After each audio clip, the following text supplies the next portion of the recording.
Hi, I am going to do 2 different breathing exercises that I'm modifying because some of my patients had some issue with getting into the position of the originals. So with pillow breathing, I had people kneeling, and even with the modifications that I gave, it is sometimes not accessible for people. So I'm going to do that one in a chair.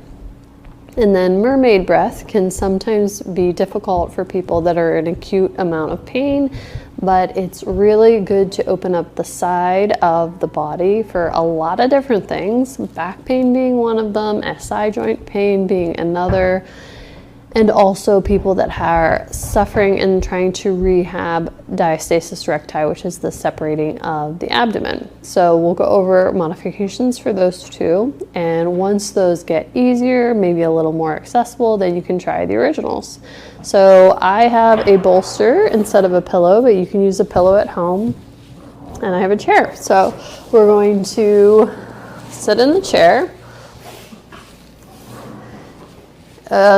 No arms would be better, but you're going to take your pillow or bolster and you're going to get it as close to the crease of your hip as possible because we want the most rounding to happen in the low back. And for both this exercise and the other one, I want you to think of your ribs as my fingers. My fingers are together here. And then on the inhale, you're going to breathe in through the nose and you want to imagine the ribs separating away from each other. So the breath, that inhale, is creating a stretch from the inside out. So get your pillow right to the crease of your hip. You're going to round over, let your head relax, chin is down. You're going to inhale through the nose. And breathing into these ribs and also into the low back. So this is awfully wide for me, so a pillow would probably work better because then I could get most of the rounding happening at my low back and trying to target that area. So play around with where the pillow's at and where you're trying to focus the breath and where you're trying to get that stretch in at. Everybody's going to be a little bit different. We hold restrictions in different areas. So try to feel where you're the most restricted at and get that space to open up and get that internal stretch.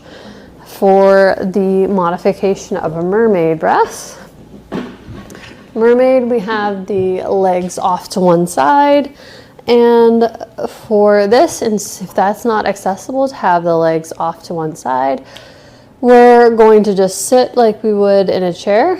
You're going to grab opposite knee just like we would in the original, but instead of having the feet off to the side and grabbing the back ankle, we're going to grab onto the armrest, or if you're on a bench, you could grab onto the bench.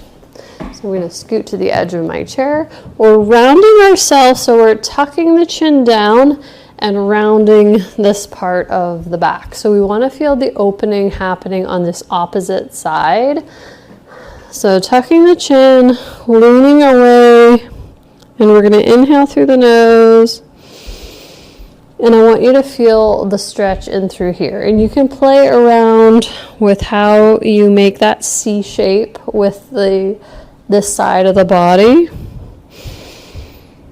And we're trying to open up not just with the ribs, but from the top of the hip to the rib cage. Because you have musculature that attaches from the top of the pelvis to the rib cage.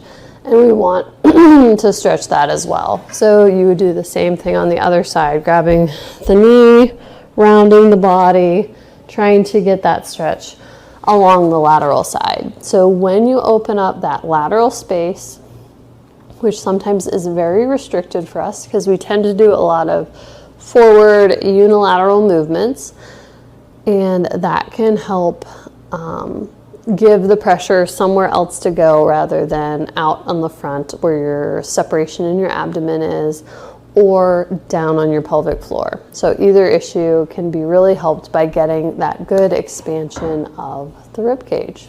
So let me know if you have any questions.